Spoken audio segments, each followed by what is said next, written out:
In the middle of the night, Saskia awoke in a haze. Her husband Mike was on his laptop. What was on his screen would change Saskia's life forever. I said, I need you to tell me exactly what you're doing. And immediately, the mask came off. You're supposed to be safe. That's your home. That's your husband. Listen to Betrayal Season 5 on the iHeartRadio app, Apple Podcasts, or wherever you get your podcasts.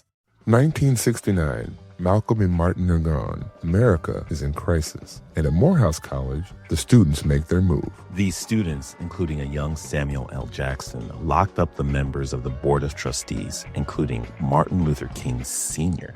It's the true story of protest and rebellion in Black American history that you'll never forget. I'm Hans Charles. I'm Menelik Lumumba. Listen to The A Building on the iHeartRadio app, Apple Podcasts, or wherever you get your podcasts. What if mind control is real? If you could control the behavior of anybody around you, what kind of life would you have? Can you hypnotically persuade someone to buy a car? When you look at your car, you're going to become overwhelmed with such good feelings. Can you hypnotize someone into sleeping with you? I gave her some suggestions to be sexually aroused. Can you get someone to join your cult? NLP was used on me to access my subconscious. Mind Games, a new podcast exploring NLP, aka Neuro-Linguistic Programming. Is it a self-help miracle, a shady hypnosis scam, or both? Listen to Mind Games on the iHeartRadio app, Apple Podcasts, or wherever you get your podcasts. On June 11th, 1998, a deputy from the Los Angeles County Sheriff's Department went missing. Hey, if they'll kill a cop and bury him, what are they going to do to me? What really happened to the missing deputy? Valley of Shadows, a new series from Pushkin Industries about crime and corruption in California's high desert. Listen to Valley of Shadows on the iHeartRadio app, Apple Podcasts, or wherever you get your podcasts. The Red Weather is a work of fiction. Any resemblance to actual persons or events reflects the adaptation of real, publicly available materials for creative and legal reasons. The content of this podcast is the sole responsibility of Red Weather, LLC, and does not reflect the views or responsibilities of iHeartMedia or its affiliates. Previously on The Red Weather. In 1995, my neighbor, Anna Trainer, disappeared from a commune. And back then, I lied to everybody. Anna Trainer was at a party in downtown Sebastopol. There were a lot of witnesses that said she had a fight with her boyfriend. I was with Anna's sister, Willow, that night. But we were actually in the woods. We were on the Tender Hearts property. It's the most weed I've ever seen in my life, and Willow burned it down to the ground intentionally. I'm not sure. Does that answer things, or does that just create more questions? Right. I mean, that's kind of my whole, with this podcast, that's what I want to find out.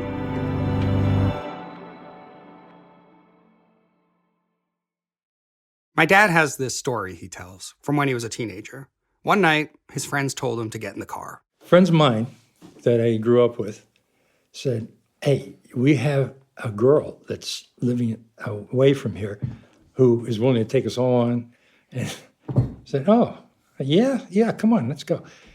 And I said, oh, well, sure, I jumped in the car, and there were 3 or 4 of us. They were all going to see Sally Chase, an older, married woman who wanted to party with them while her husband was out of town.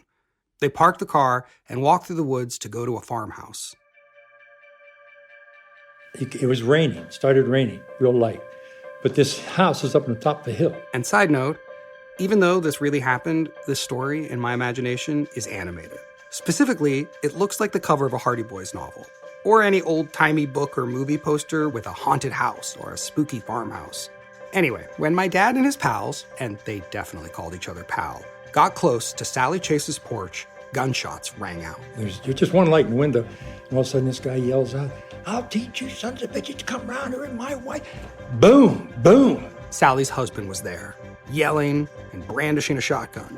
So one of my dad's friends falls to the ground, screaming in pain. The shots kept coming, and understandably, my dad panicked. And I turned and I ran as fast as I could out of there, not thinking of anybody else but surviving. As I'm running, I come up this field ahead of me. I said, okay, right through there, and I run, bang. He ran headlong into a fence in the dark, cut up his forehead. I jump over the fence, and I finally found a place, another road that I could come out on. Blood was dripping down his face. He made it to the road. He flagged down a car.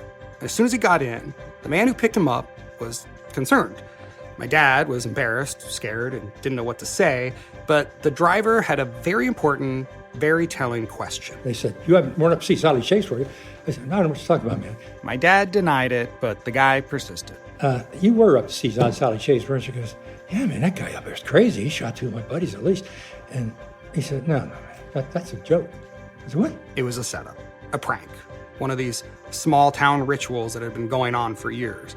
So the guy gave my dad a ride into town, where all his friends were waiting for him, laughing and welcoming him to the club of Sally Chase survivors.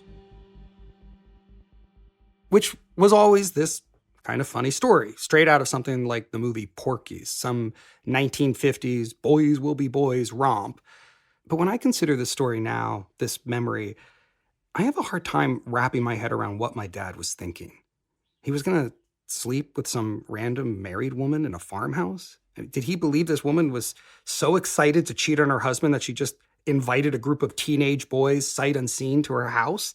Was it going to be some kind of orgy? Were they going to take turns? Did he really think this through? No, of course not. He just went along with his friends, because when you're a teenager, you don't think these things through. You're caught up in the moment, in your age, in your friend group. You're completely in a bubble. Your hormones are going crazy. Your priorities are completely messed up. It's not that different from what my friends and I were doing the night that Anna Trainer disappeared. Just like my dad's story, when I think back and I try and remember my worldview, it just doesn't make any sense. We were out there for some kind of revenge, and there was a sex and porn element that is super fuzzy and makes me uncomfortable to even think about, let alone talk about into a microphone. It was just like my dad, this adolescent misadventure that, if you look back with any perspective, you can't help but question your motivations, your intelligence, and even maybe your moral compass. The difference is, of course, that for my dad, it all worked out. His crazy night in the woods was a joke, and he was fine. They could laugh about it. They even went on to play the same prank on my dad's brother and other friends. But my crazy night in the woods ended with a fire that burned 4 houses and 100 acres. And after that night, Willow's sister Anna was never seen again. I am actor and filmmaker Ryder Strong. This is The Red Weather.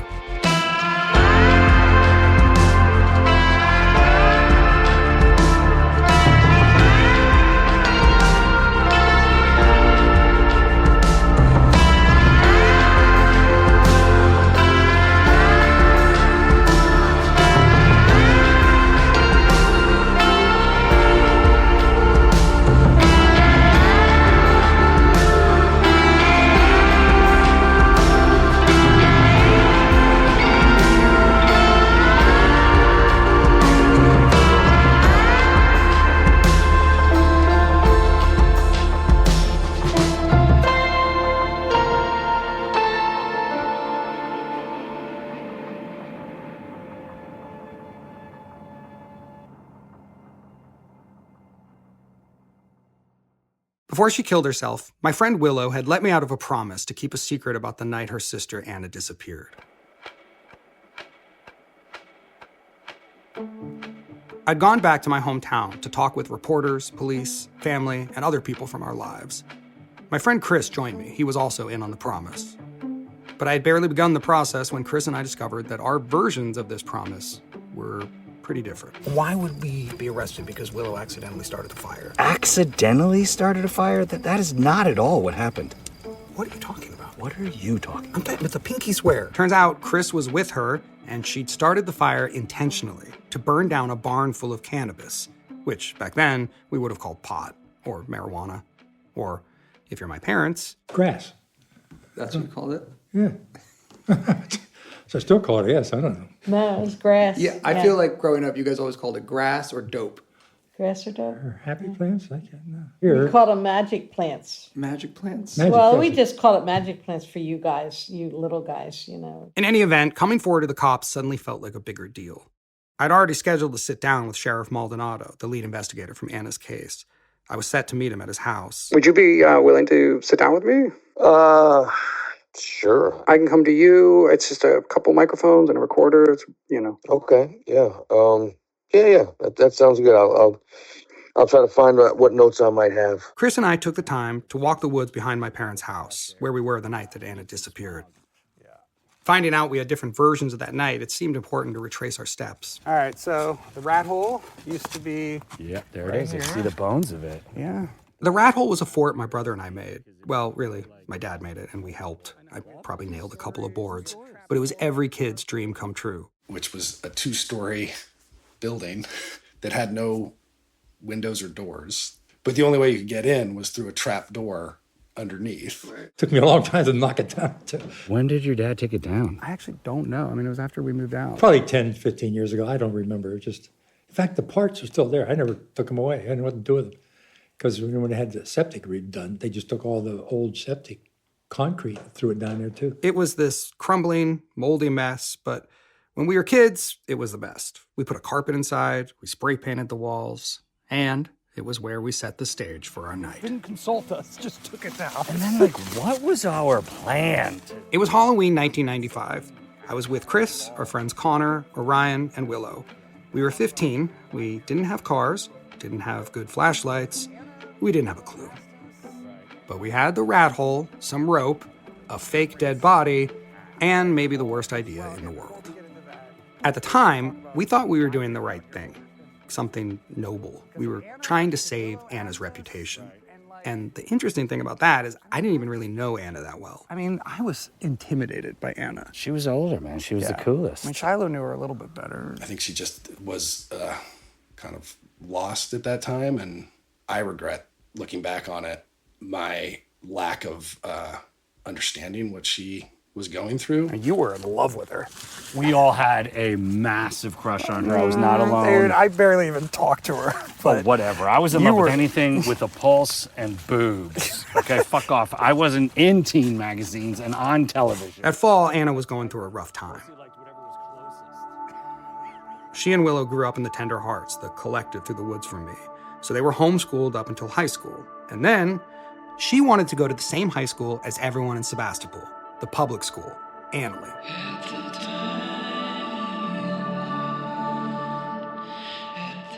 She went from being a commune kid out in the sticks to suddenly having this much more regular all-American high school experience. And by all accounts, it didn't go well. I think she, at that time, was going through a lot of stuff that I don't think we could really relate to or understand, My brother tried to go to Annalee his freshman year. He only lasted 2 weeks. After coming off of being homeschooled, walking into that was, awful. Yeah, God, I don't know. I still have nightmares about it. This was a girl who'd never set foot in the classroom. She'd never done a book report, let alone dealt with the kind of social pressure of a typical American high school. You have to remember, this was the 1990s. No one wanted to actually be weird, to actually be different. If you didn't shop at Hot Topic, listen to Tupac and Nirvana, you probably weren't going to be popular. And I know there are a lot of hippie kids everywhere, but that usually meant kids who smoked pot and listened to the Grateful Dead. It did not mean kids who would, say, find roadkill, skin it, and eat it. Orion remembers that. I remember her actually bringing that to school and it being cooked and people trying it. I think I might have tried a little bit of it actually. But yeah, I never tried something, but I thought it was either possum or squirrel. Okay, yeah. But Anna wanted a more normal life. She wanted to be in town. So even though it was rough, she stuck it out. And things did get better for a time. She made friends, for better or worse. She discovered drinking and drugs. And by her junior year, she had a boyfriend, Mick Bowden. He was the ultimate town kid. He got good grades, had money, he had his own car, an Acura Integra. Look, my understanding was that Anna and Mick were a little star-crossed. This is Monica Tremblay. She's the local reporter who covered the case originally and was helping me connect the dots. Definitely. It was surprising that they dated in the first place. Oh, I fucking hated that guy, man. Me too, man. Ooh, hate it. Mick and Anna were together for a year or so, and after they broke up, Anna got a reputation. She was well, now you say sex positive, but that wasn't really a thing. Yeah, there was she gave head to some guy in the dark room, or a couple guys in the dark room or something. And the fact that she had done that was enough of a story to tell. To everybody, I guess, yeah. Yeah. She had a reputation of being very sexually open, which I remember was unjustified. Well, I mean, it just always annoyed me because it was only because she was a woman, and that whole idea, that concept of somebody being a slut only applies to a woman. And eventually, there was a tape. Shiloh had actually seen it. Was it a VHS? No, I think it was like one of those little tiny mini DV things. This is the infamous yurt party tape. And if you don't know what a yurt is, you've clearly never been on an ayahuasca retreat or been a teenager in Northern California. They're semi-permanent tents. It starts out and everybody's dancing. There's like music playing. She was there with a couple guys. And it started getting, more like sexy dancing. Right. And I remember like she had this like one piece on. And I remember I can see in the video that, he's trying to like take her shirt off. Like they started kissing and making out and grinding. And and they were all making out in the bed together. It was like, the two guys and her. As you can imagine, like most small towns, if something scandalous went down at a party, everyone knew about it. And somehow, apparently, Mick got a hold of this tape. What's he gonna do? Because there was no online, he couldn't download. Is he gonna make copies of the tape? I guess, or just show people. Hand them out? Have a screening? I don't know. Today, this would be called revenge porn. But back then, it didn't have a name. It was just ruining Anna's life. And Willow wanted us to protect her sister. She wanted us to help. So we got our little troop together. Okay, but this is where I remember ducking down from the headlights. Right, and I had the Louisville Slugger. I had the baseball bat. Wait, we had a bat? Yeah, for pure defense. Wait, I know we had fireworks, but not a bat. Definitely. You were on the path. No, because I remember me and Connor, we were ducking down. Do you remember there used to be like a huge fern right here? We were behind that. No, you were definitely on the path. How much you want to bet? I don't need to, I remember. Call Connor. Connor will back me up on this. No, I'm not going to bet. Because you're scared you're going to lose the bet? No. Let's just bet on it. Okay, fine. Connor lives in England now. He's a professor of sociology. No, Chris is right. Really? Yeah. You were dealing with rigging up the dummy. Bucky, yes. That's right, yeah. Our idea was to get Mick out to the woods and distract him long enough to grab the yurt tape from his car. But in order to do that, and here's where 15-year-old logic takes over, we decided to not only lure him out, but also to scare the crap out of him, because it was Halloween.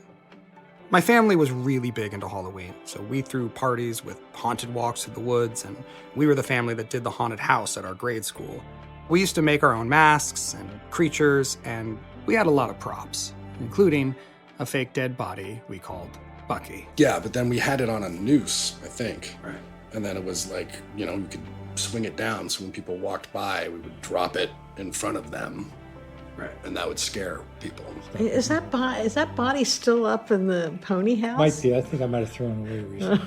I just came across it again. So we made our plan to get the yurt tape exactly the way you would plan a haunted maze. Mick ideally pulls up, gets out of the car, sees the light on in the rat hole. Oh, what's that? I must go over towards it, walk down this path. Wait, how did we even get him out here in the first place? Willow set it up. Yeah? She told Mick to meet him there.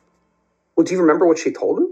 No, but I know we put hay bales out. That was to divert Mick from the Tender Hearts driveway. We knew he'd dead end by the rat hole, where Willow was waiting. So she gets him in the rat hole, and she lights off the M80s. M60s? M60s were loud, completely illegal fireworks someone had procured from Chinatown. So we would go into Chinatown, and we would stock up on firecrackers of different sizes and power. There was the M60s and the M80s, and these were like the big daddies, right? These are the ones that would make a really big boom. Basically cherry bombs. Pop, pop. Douchebag Mick pees his pants, okay? Hopefully. Comes back down this path where you and Orion have Bucky. Once Mick came back out of the rat hole, Orion and I would drop Bucky, scaring the crap out of him and buying more time for Connor and Chris to rifle through his car. And hopefully find the tape, the yurt tape. That was the plan. That's not what happened.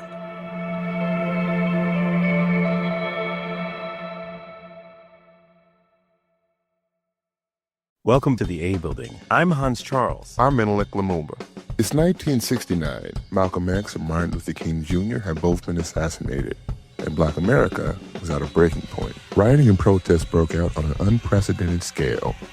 In Atlanta, Georgia, at Martin's alma mater, Morehouse College, the students had their own protest. It featured two prominent figures in Black history, Martin Luther King Sr. and a young student, Samuel L. Jackson. To be in what we really thought was a revolution. I mean, people were dying. 1968, the murder of Dr. King, which traumatized everyone. The FBI had a role in the murder of a Black Panther leader in Chicago. This story is about protest. It echoes in today's world far more than it should, and it will blow your mind. Listen to the A Building on the iHeartRadio app, Apple Podcasts, or wherever you get your podcasts. In the middle of the night, Saskia awoke in a haze. Her husband, Mike, was on his laptop. What was on his screen would change Saskia's life forever. I said, I need you to tell me exactly what you're doing. And immediately, the mask came off. You're supposed to be safe. That's your home. That's your husband. To keep this secret for so many years, he's like a seasoned pro. This is a story about the end of a marriage, but it's also the story of one woman who was done living in the dark. You're a dangerous person who preys on vulnerable and trusting people. You're a predator, Michael Levingood. Listen to Betrayal Season 5 on the iHeartRadio app, Apple Podcasts, or wherever you get your podcasts. What if mind control is real? If you could control the behavior of anybody around you, what kind of life would you have? Can you hypnotically persuade someone to buy a car? When you look at your car, you're going to become overwhelmed with such good feelings. Can you hypnotize someone into sleeping with you? I gave her some suggestions to be sexually aroused. Can you get someone to join your cult?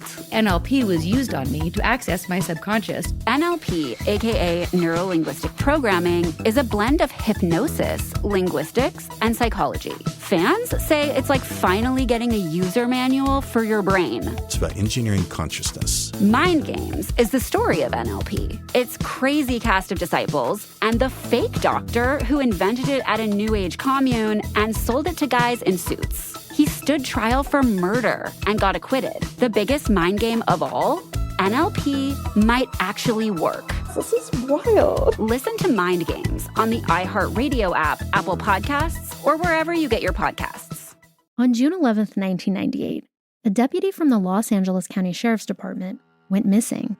It's an all-out manhunt for John Auger. Every search and rescue team in LA County has been called in to help. Within days, tips started flooding into the sheriff's department. The rumor around the drug scene was that a deputy was taken care of. Is this the story of a man who just got lost in the desert? Or of a cover-up inside the nation's largest sheriff's department? A homicide captain saying, "Detective, do not find out if this guy's guilty or innocent." Who does that? Valley of Shadows, a new series from Pushkin Industries about crime and corruption in California's high desert. Do you have any advice for us while looking into this disappearance? I wouldn't do it alone.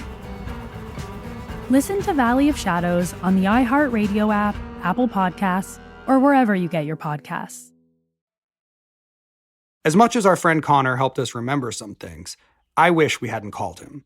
Because after we talked, Chris refused to meet Sheriff Maldonado with me. But do you know the actual, legal technicalities? Well, I've looked up as much as I can. I asked ChatGPT, but, look, we didn't start the fire. Wait, so you're planning to sit down with a sheriff? Oh, he's a retired sheriff. Okay, whatever. An officer of the law? Yeah. And tell him that you lied to him 30 years ago? Yeah, I mean, I don't think we even committed a crime. I'm still going to talk to him. There's zero chance that this isn't beyond the statute of limitations. Great, but I'm out. I'm not Come going. on, man, just come with me. We just tell him the truth. We've already made progress. Oh my gosh, the moldy old pager the dog dug up and your Yes. parents kept in a garage It's for 30 something. plus years. It's something. But I'm not going. Chris was talking about a pager we had found. After we walked the property, Chris and I went through some of the stuff in my parents' garage. I swear my parents haven't thrown anything away for 50 years. What is this creepy box of dirty children's shoes? This is Cookie's collection. We had a golden retriever named Cookie. She's somewhat of a legend. According to family lore, the only thing that Cookie ever did wrong was she would steal kids' shoes and bury them. You guys would take your shoes off to go on the trampoline, and after having a lot of fun, come back and you don't have your shoes, or you're missing one. And many a kid went home without a shoe. I don't know how many years later you finally followed her. It was while they were still, followed us where she's going. She walked all the way down. She went all the way down to the meadow and she dug up a place. buried them. Give me a old Jordan or a British nothing Knight. that good in here. LA Gear. Wait, is this a pager? It was green. Of course, it didn't turn on. Look! Oh, look at that. Is that yours? No, I never had a colored one. A pager of color, not a colored pager, Karen. So, I mean, that could be anybody's. I know, it's kind of crazy just finding a pager when we know Anna had one out here. I was so excited by the prospect of finding a clue that I was making this random object fit the story. But regardless, it was a cool relic of the time. It's bigger than I remember them being. Wow, look at that. I hadn't seen a pager in 30 years, let alone held one.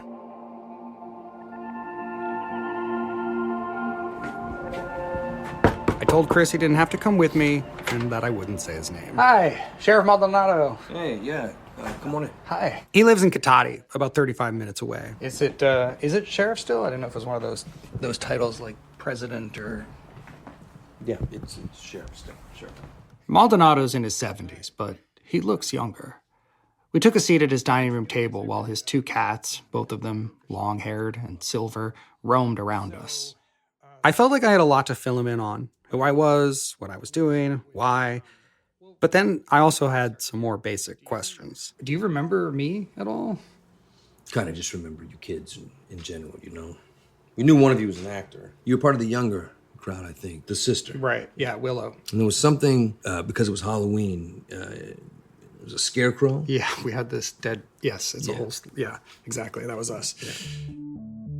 I actually can't remember what I told the sheriff's department back in 1995. And I wasn't sure what Mick told him at the time. With you younger guys, all that seemed like what Hightower, my old partner Fred Hightower, liked to call Tomshanigans.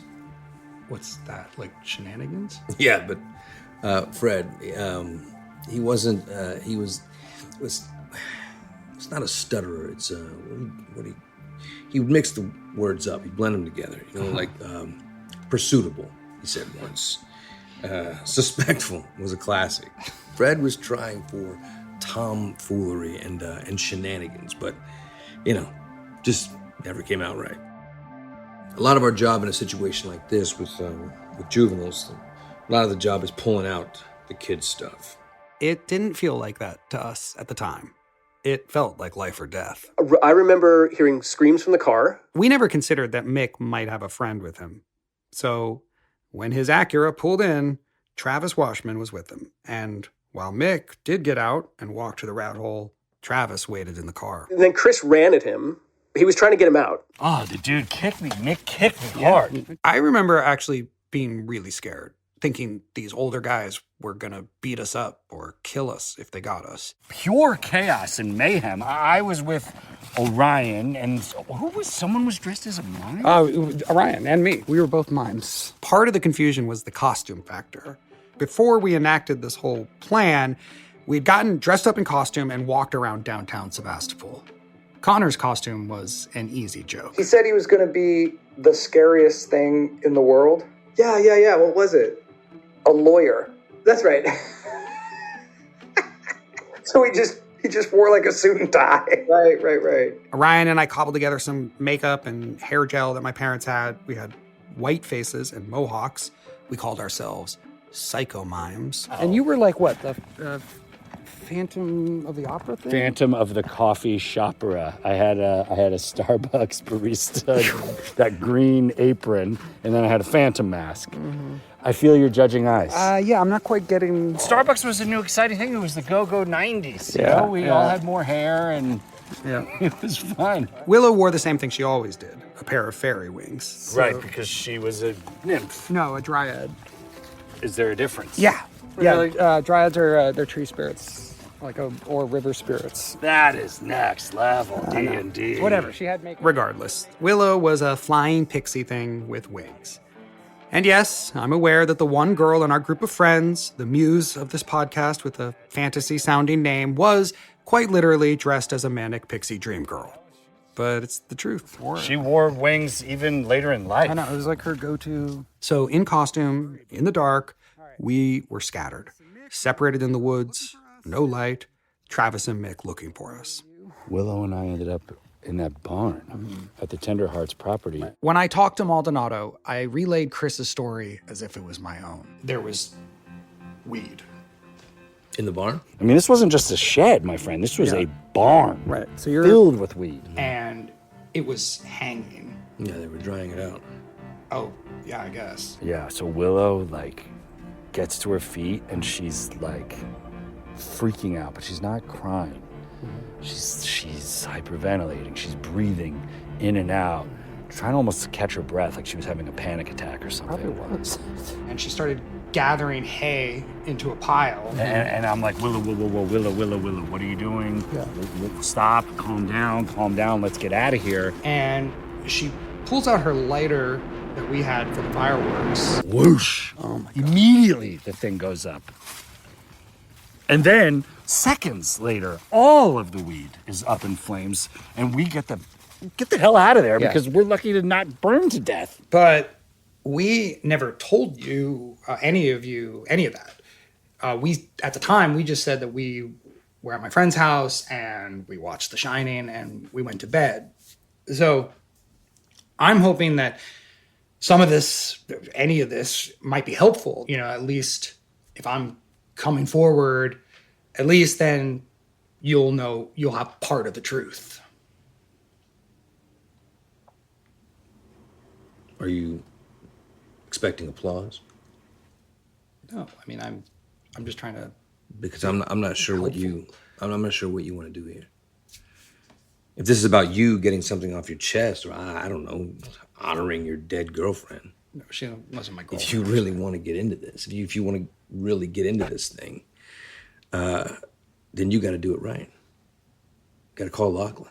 Grace Lachlan is the current Sonoma County Sheriff. You get her on board, you get her to sign off, then we're really talking here. Admitting I lied to the current sheriff felt like a bigger risk. I spent over a year on Anna Traynor. Interviews, photos. We had clothing. Her mom had letters, books. And you're going to want to see all that. All of it. If you want to move past, you want to get beyond the Tomshanigans, and let's go. But you got to talk to Lachlan. Yeah, well, I guess my question is, could I be charged with a crime? You got to talk to Lachlan.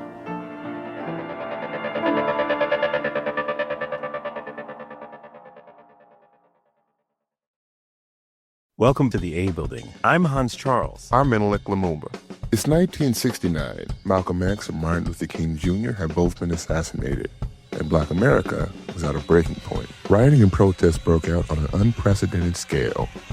In Atlanta, Georgia, at Martin's alma mater, Morehouse College, the students had their own protest. It featured two prominent figures in Black history, Martin Luther King Sr. and a young student, Samuel L. Jackson. To be in what we really thought was a revolution. I mean, people were dying. 1968, the murder of Dr. King, which traumatized everyone. The FBI had a role in the murder of a Black Panther leader in Chicago. This story is about protest. It echoes in today's world far more than it should, and it will blow your mind. Listen to The A Building on the iHeartRadio app, Apple Podcasts, or wherever you get your podcasts. In the middle of the night, Saskia awoke in a haze. Her husband, Mike, was on his laptop. What was on his screen would change Saskia's life forever. I said, I need you to tell me exactly what you're doing. And immediately, the mask came off. You're supposed to be safe. That's your home. That's your husband.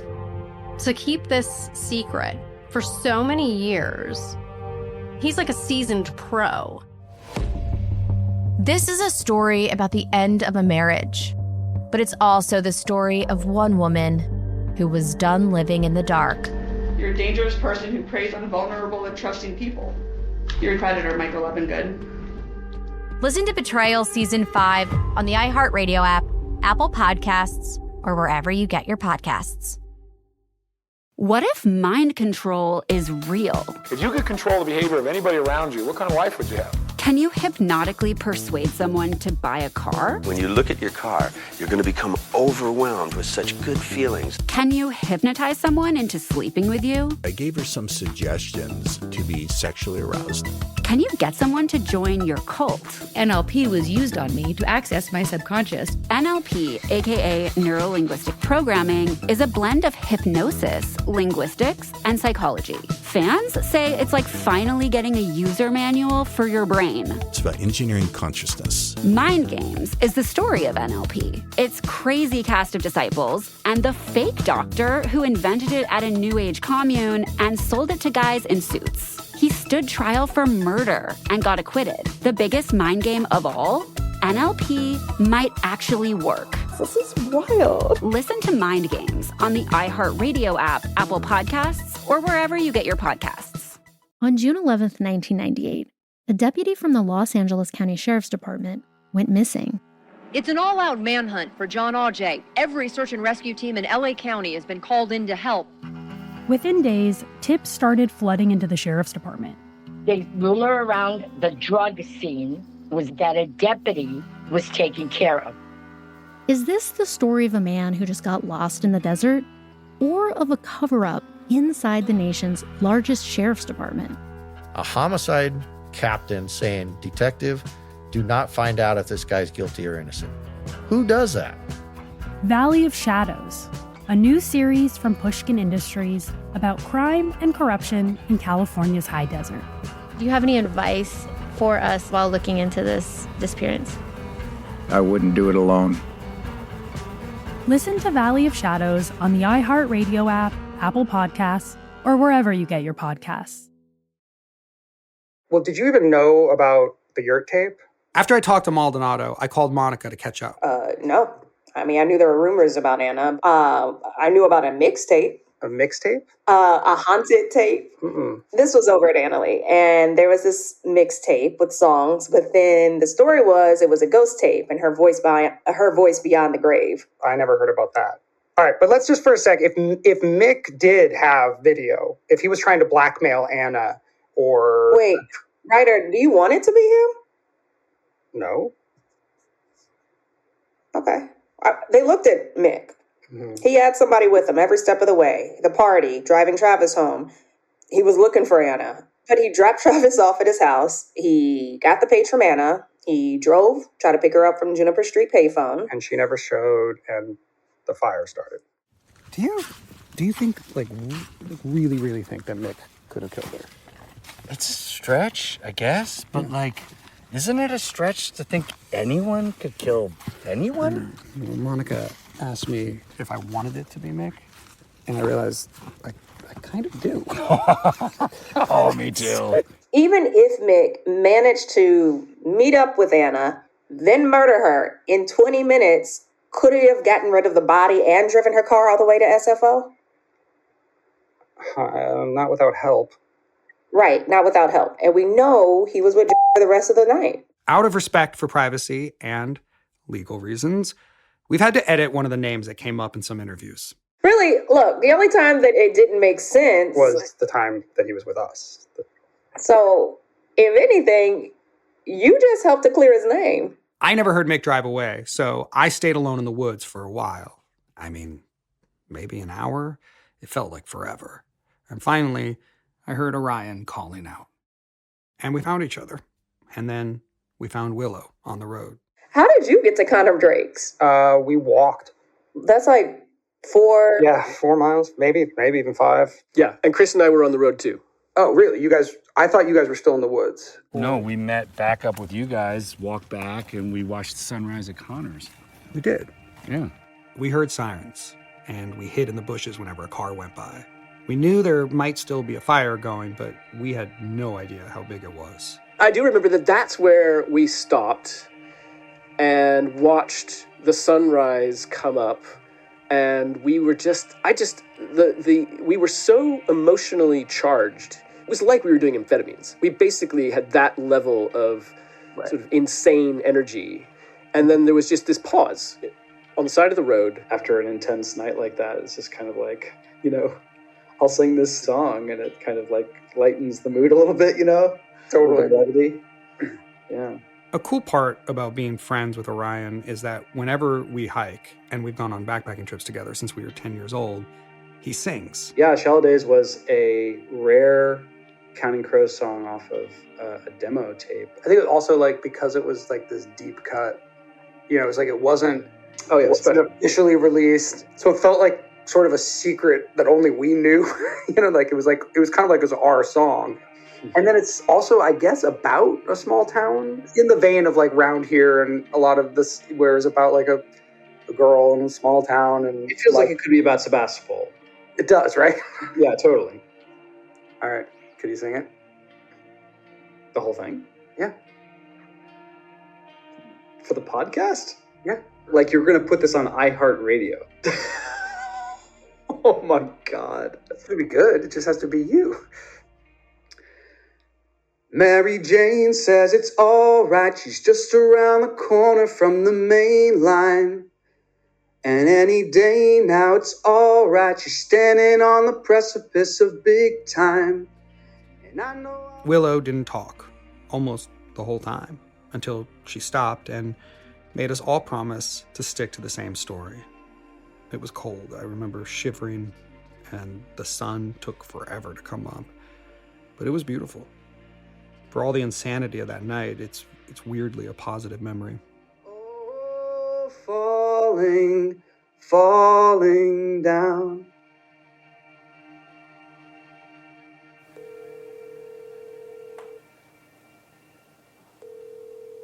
This is Lachlan. Yeah, hi, Sheriff Lachlan. This is Ryder Strong. I got in touch with Grace Lachlan. Since my goal is to document this entire process from start to finish, I'm actually recording this call right now, which I hope is okay, and I'm happy to stop if you. No. You know what? I want you to record it. I want you to be sure to include this in your podcast. Okay? Yeah. Okay. The trainer case was well before my time, but I looked into it, spoke with Sheriff Maldonado, and he let me know that you had information. Right. And now you're coming into this with microphones and a whole new story, like some night on a horse. Oh no, I don't. Right? I don't think I'm gonna actually. I'm just trying to. But the thing is, you are on record. You made false statements. That's documented in 1995. That's obstruction of justice. That can warrant charges. But lucky for you. Frankly, lucky for me, because I don't want the hassle. It's well past the statute of limitations. Okay. Yeah. Okay.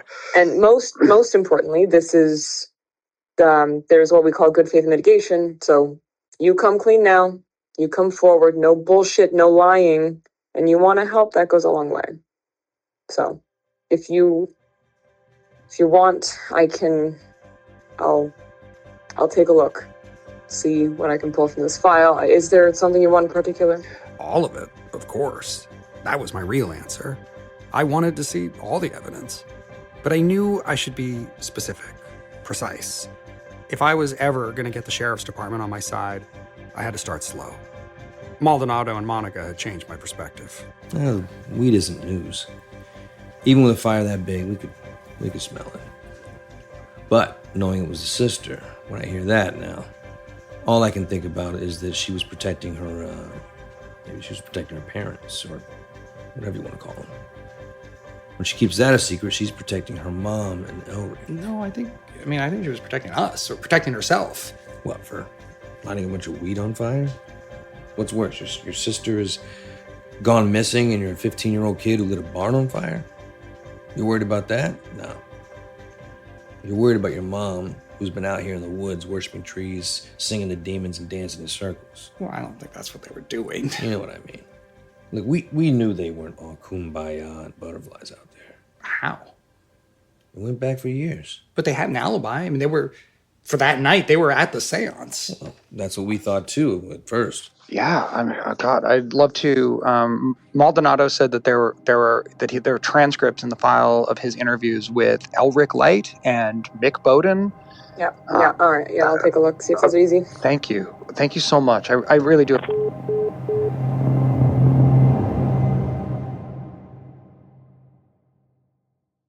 Nostalgia is such a trap. It's so powerful, it can make your eyes well up just from holding a pager. It can make songs from your teens sound better. The more nostalgia draws you in, the more it just warps your perception of reality. It can replace reality. Hey, how's it going? That night, I called my wife Alex back in LA. Well, I'm definitely not very good at this. Kind of annoying everybody. I'm so attached to this thing, this night. Who are you?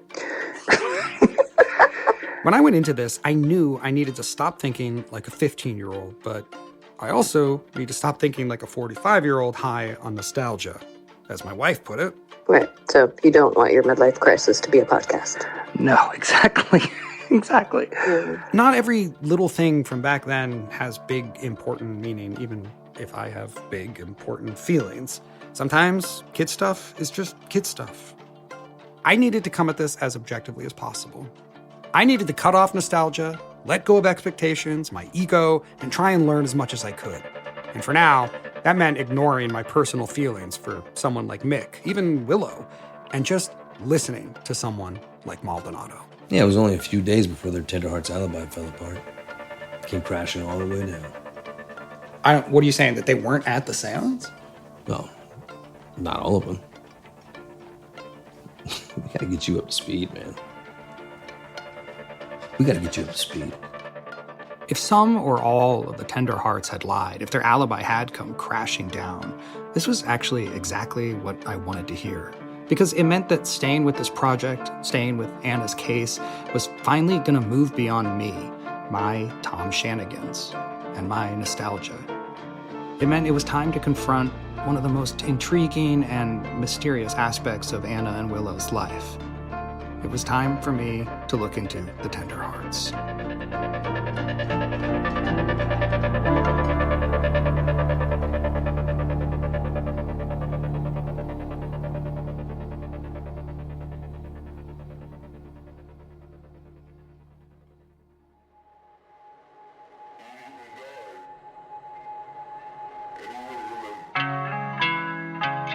The Red Weather is an iHeart podcast hosted by Ryder Strong.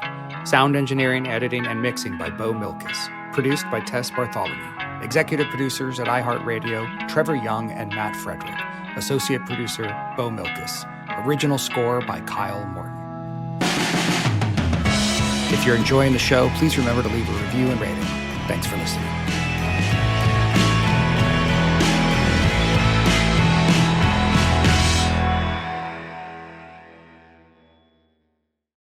In the middle of the night, Saskia awoke in a haze.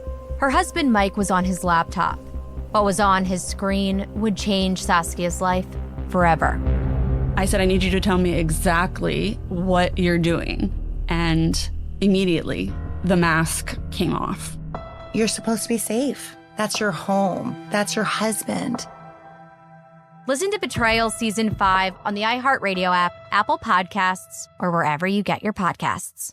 1969, Malcolm and Martin are gone. America is in crisis. And at Morehouse College, the students make their move. These students, including a young Samuel L. Jackson, locked up the members of the Board of Trustees, including Martin Luther King Sr. It's the true story of protest and rebellion in Black American history that you'll never forget. I'm Hans Charles. I'm Menelik Lumumba. Listen to The A Building on the iHeartRadio app, Apple Podcasts, or wherever you get your podcasts. What if mind control is real? If you could control the behavior of anybody around you, what kind of life would you have? Can you hypnotically persuade someone to buy a car? When you look at your car, you're going to become overwhelmed with such good feelings. Can you hypnotize someone into sleeping with you? I gave her some suggestions to be sexually aroused. Can you get someone to join your cult? NLP was used on me to access my subconscious. Mind Games, a new podcast exploring NLP, aka Neuro-Linguistic Programming. Is it a self-help miracle, a shady hypnosis scam, or both? Listen to Mind Games on the iHeartRadio app, Apple Podcasts, or wherever you get your podcasts. On June 11th, 1998, a deputy from the Los Angeles County Sheriff's Department went missing. Hey, if they'll kill a cop and bury him, what are they going to do to me? What really happened to the missing deputy? Valley of Shadows, a new series from Pushkin Industries about crime and corruption in California's high desert. Listen to Valley of Shadows on the iHeartRadio app, Apple Podcasts, or wherever you get your podcasts.